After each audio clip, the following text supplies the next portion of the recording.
check out our new sponsor, the Health Blaze. All the information is in the description. Use the promo code above. Goodfellow One Boxing at 18% off of all their natural products, from deodorant, pomade, toothpaste, and much, much more. And they have additional discounts on their website as well. That's thehealthblaze.com. Starting December 20th. That promo code is good for 18% off. We go. All right, man. Bob Arum once again back to the Helen Yeet interview. Tells her that maybe they should stop BSing with interim fights after what happened with Joshua and Ruiz and make Fury and Wilder next. And I agree. Wholeheartedly agree. I don't think Luis Ortiz deserved a Wilder fight to begin with him failing a drug test for whatever reason it was. And we need to go ahead and do Fury and Wilder now, and Ortiz can get the winner. Okay, but let's talk about it. We back. Goodfellow Sports TV in the building. Make sure you hit that subscribe button, bell icon button. Won't miss another video. We in here partying, the air conditioning in the back. It's hot today, so. I wholeheartedly agree. I don't know what Bob Arum, what he been smoking, because I know he smoked that weed. He said it.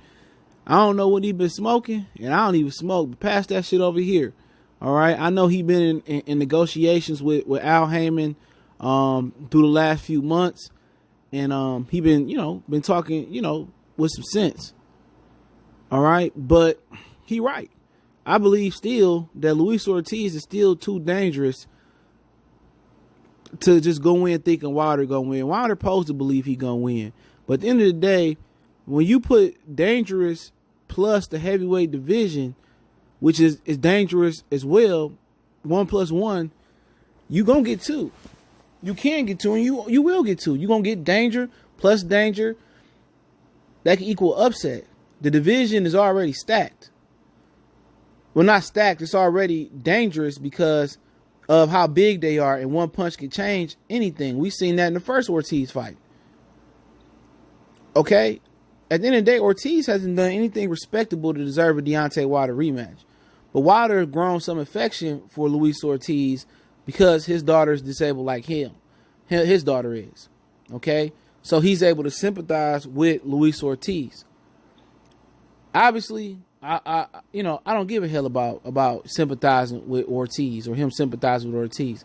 At the end of the day, I wish both well and their life going on. But you know what? I pay to watch boxing, okay? And I'm not paying for Ortiz rematch. Period. Okay? So they need to do that fight now. And I'm with Bob Arum. Ortiz can get the winner. Matter of fact, WBC can order Luis Ortiz, Oscar Rivas winner for the WBC title eliminator, and that winner can get the winner of this fight. So I agree with Bob on this, man. I really do. I think it just makes the most sense to do that fight now, and anything can happen. I think they wanted to see how Tyson Fury would look. I think a few factors go into why ESPN want to do this now. I think one factor is they wanted to see how Tyson Fury looked after taking that punishment from Deontay Wilder. They wanted to see how his faculties look. They wanted to see, and they said, okay, even though it's Tom Schwartz, his legs look good, hands look good. He looked good in camp, didn't settle no hiccups. I think they fully comfortable with Tyson Fury physically. But the problem is you didn't get to see his punch resistance tested. And that's my issue with it. He didn't get hit. They should have put him in there with a tougher opponent, a lot tougher opponent. So if he got touched on the chin, we would have knew something. Now, Oscar Rivas was supposed to be the opponent at first. They declined that opponent. And Oscar Rivas had power after knocking out Brian Jennings. Everybody know the reason, he really not prominent. He had an eye injury. It was hard for him to get fights. And they felt he was too dangerous. But they must feel comfortable with Tyson Fury. But another reason, maybe Fury numbers wasn't that good. And ESPN said, we want to cash in now. We want our results now. We want this 4.6 million pay-per-views that Bob Arum's selling. We want results now. And Bob probably was saying, we did a hell of promotion. He was all over ESPN, NFL Network. We did a lot of promotion. You know what, ESPN? You wanted this fight on the ESPN Plus app. That's why the fight didn't do as well. And ESPN like, fair game. Let's make the Wilder fight right now. And I don't think nobody should have sympathy for this spilled milk for Ortiz. Ortiz is a guy that failed 2 drug tests, right? That's a fact. However you want to look at it, he failed one versus Latif Coyote, and that dude had bad luck, Tarver and Ortiz. And he failed one in the original Wilder fight.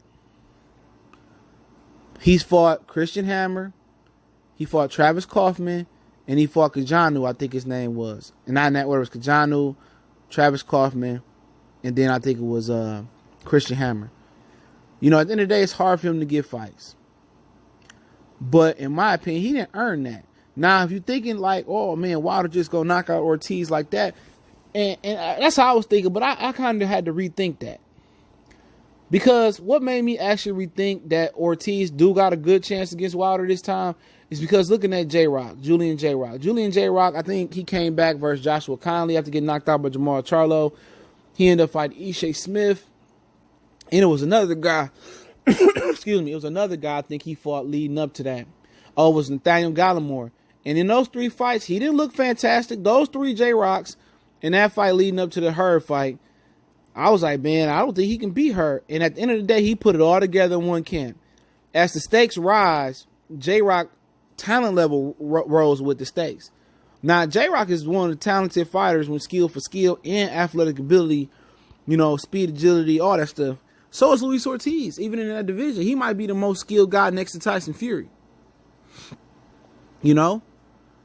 So maybe Ortiz, you know, get on the white horse and he take that for a nice little country ride. And if he do, and he's able to correct the mistakes he made versus Deontay Wilder, you could be looking at Ortiz messing up the apple cart. And then if you look at the sequences boxing winning, it's kind of like an algorithm. You know, December, you know, Harrison upset Charlo, and then you had a lot of upsets in there. Some I can't think of. Eventually, you had J-Rock and Hurd, Ortiz and Ruiz. I mean, you had a few of them that came before that a lot of people didn't see coming. So, do you want to really play with fire like Bob Arum say? So, all these upsets, I think we should do it now. And would it shock me if Ortiz beat Deontay Wilder? No, it wouldn't. That's how boxing is telling you right now. The boxing guys are telling you right now, make big fights or we going to upset the apple cart. And if Deontay Wilder lose to Luis Ortiz and get knocked out, and even if he come back, the money ain't the same for the Fury fight. And if Ortiz win and beat him again, the money ain't the same. The money ain't the same versus Tyson Fury. ESPN and Top Rank just made a bad investment. As much as they invested in Tyson Fury, they jointly invested in Deontay Wilder. And the money ain't in Ortiz. But if they want to play with fire, I'm telling you, man, don't be surprised if Ortiz beat Wilder this time. Remember Wilder speaking into existence, he said, why not a trilogy with Luis Ortiz? In order to have a trilogy, you need to have a draw in there, a controversial victory, which, you know, the first fight, some people said was controversial with the referee, you know, helping Wilder out, which I didn't see that. Somebody argued that in the live chat yesterday. Or you need a loss in there. And if you saying a trilogy and you speaking that into existence, then you saying best case scenario, a draw or another murky decision, or you're gonna get beat or knocked out. And to be honest, this is a southpaw and a guy who has more boxing ability than Deontay Wilder. And certain fighters, you let them get a second look, they can make those adjustments and they can beat you the second time around. And if Ortiz is as good as people think he is, and he's able to make those adjustments the second time around with Deontay Wilder and see what he did wrong, and he's young enough and youthful enough and got more energy to make those adjustments, you know, kind of pointing to a way that Ortiz got more of a chance than I'm giving him, than we giving him, and anybody else on the outside giving him. So Bob Arum is 100% right. They need to make that fight happen next. But remember, with his investment into Tyson Fury, he also has a vested interest in Deontay Wilder. Remember that. The money he invested in Fury, it rides on a Wilder fight, in a Wilder trilogy. And who's to say that, you know, maybe Ortiz found some more shit to go undetected, you know, because he was snacking Victor Conti. What if he found some more shit to go undetected and he pump up for Wilder? Then you playing the risk of that. Ain't no 3-strike rule in boxing, so, I mean, shit, if I need that extra edge, how some people think, why wouldn't I? But hey, it's Goodfellas Sports TV. Don't forget to check out our sponsor out, the Hellblaze, at thehellblaze.com. Promo code Goodfellow1Box to get you 18% off the 100% all natural products.